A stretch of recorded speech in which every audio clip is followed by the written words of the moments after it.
पुण्यातलं जमीन खरेदी प्रकरण चांगलंच गाजतंय। ही जमीन महारवतनाची असल्याचं सांगितलं जातंय। पण तुम्हाला माहितीये का, महारवतनाची जमीन म्हणजे नेमकं काय?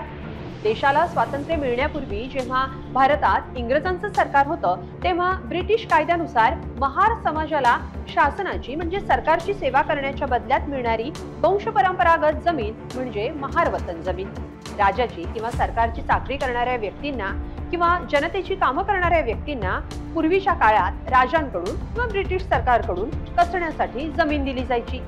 या जमिनीची मूळ किंमत न घेता बक्षीस म्हणून अशा जमिनी त्या व्यक्तींना दिल्या जायच्या। या जमिनी चाकरी करेपर्यंत वंशपरंपरागतरित्या त्याच मूळ व्यक्तीच्या कुटुंबातल्या व्यक्तींना वारसा हक्कानं कसण्यासाठी मिळत राहणं असं अपेक्षित होतं। त्यामुळं अशा जमिनी हस्तांतरण करता येत नाहीत। तसे निर्बंधही होते। अशा जमिनींना वतन किंवा इनाम जमिनी म्हणूनही ओळखलं जायचं।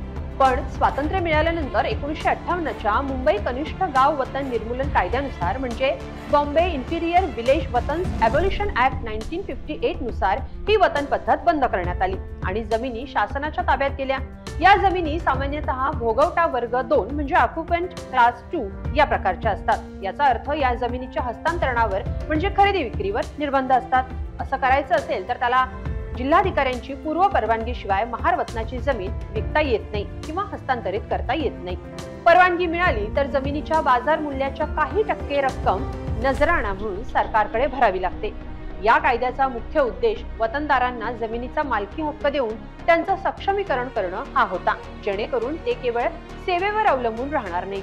अनेक ठिकाणी विशेषतः महाराष्ट्रात या जमिनींच्या मालकी हक्कावरून आणि बेकायदेशीरपणे खरेदी विक्रीवरून वाद सुरू आहेत।